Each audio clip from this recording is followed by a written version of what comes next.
send a wasting disease upon his sturdy warriors. Under his pomp, a fire will be kindled like a blazing flame. The light of Israel will become a fire, their Holy One a flame.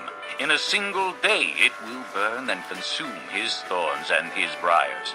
The splendor of his forests and fertile fields it will completely destroy, as when a sick man wastes away. And the remaining trees of his forests will be so few that a child could write them down.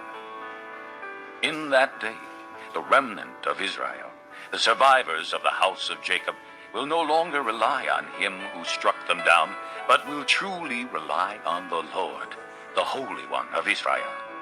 A remnant will return. A remnant of Jacob will return to the mighty God. Though your people, O Israel, be like the sand by the sea, only a remnant will return. Destruction has been decreed, overwhelming and righteous. The Lord Almighty, will carry out the destruction decreed upon the whole land. Therefore, this is what the Lord Almighty says. O my people who live in Zion, do not be afraid of the Assyrians, who beat you with a rod and lift up a club against you as Egypt did.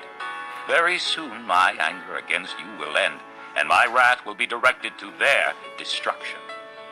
The Lord Almighty will lash them with a whip, as when he struck down Midian at the rock of Oreb, and he will raise his staff over the waters as he did in Egypt. In that day their burden will be lifted from your shoulders, their yoke from your neck. The yoke will be broken because you have grown so fat. They enter Ai, they pass through Migron, they store supplies at Michmash. They go over the pass and say, we will camp overnight at Geba. Ramah trembles, Gibeah of Saul flees. Cry out, O daughter of Galim. Listen, O Laisha, poor Anathoth. Madmanah is in flight. The people of Gebim take cover.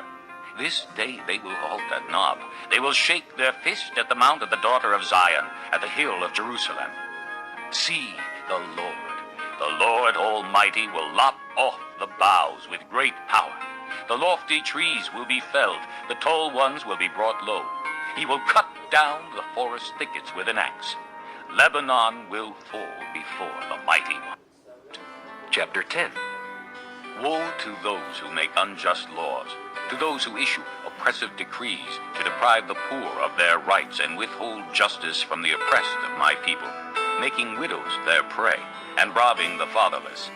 What will you do on the day of reckoning, when disaster comes from afar? To whom will you run for help? Where will you leave your riches?